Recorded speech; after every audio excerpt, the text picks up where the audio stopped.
dominate the season 3 premiere, with those eerie kids in their glass box in New York, the close-knit community of Buckhorn rocked by a shocking murder, the wry, wandering, treacherous members of the Doppelganger's gang, or, as Cooper anticipates, executes, and is nearly executed by, his exit from the lodge. Only 10 scenes exist outside of these categories.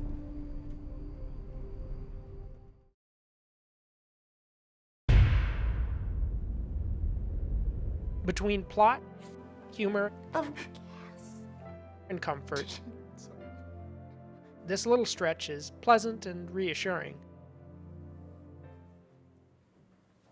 Ooh. But the show is also settling into a drier incarnation of Twin Peaks than we might expect from the moody original or the romantic glamour of Lynch films in the Sweeney years. Home. I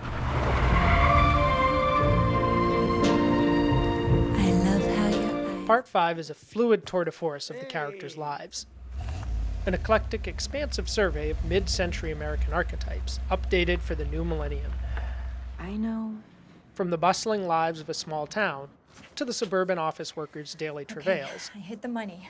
it presents a Technicolor quasi-50s vibe that taps into the spirit of Lynch's Sweeney years, if not quite the rhythms, more closely than probably any other hour of the series.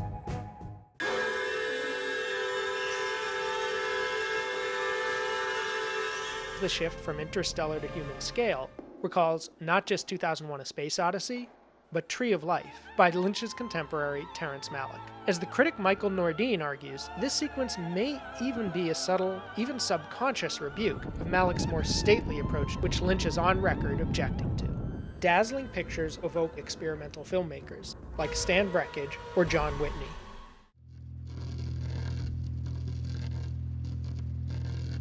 The final stretch of the episode that Showtime memorably titled is Lynch's most sustained work in black and white, and in a particular period piece, since The Elephant Man. A kind of American graffiti on acid, as if George Lucas returned to his first hit. With extras from the Star Wars cantina, this sequence is above all a throwback to B-movies of the same post-war period in which it's set. Horror and sci-fi films.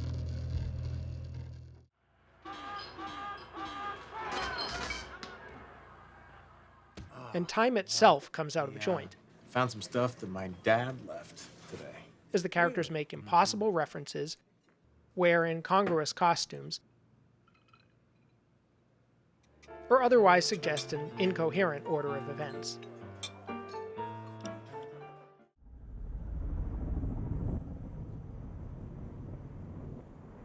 The trip to Jack Rabbit's palace, aside from offering perhaps our deepest immersion ever into the spirit of Twin Peaks, launches one of the last new story threads of the season, as does this long monologue I better do that. outside the Great Northern. Both occur along with Monica the Dreamer and Sarah the Slasher in Part 14, one of the season's most mystic and invigorating episodes. And this bloke's there. Both involve the firemen. We're just entering Twin Peaks city limits. Is the coffee on? Frost offers a straightforward, if cheeky battle between good and evil, What about this, James? followed by an ambivalent hero's quest to alter the fiction itself, peering in on his own collaborator's work. Lynch pares down the ensemble, loading up on identity shifts and ending with a moody drive into a kind of cosmic noir. Peyton points out that 17 and 18 actually tell a remarkably similar story,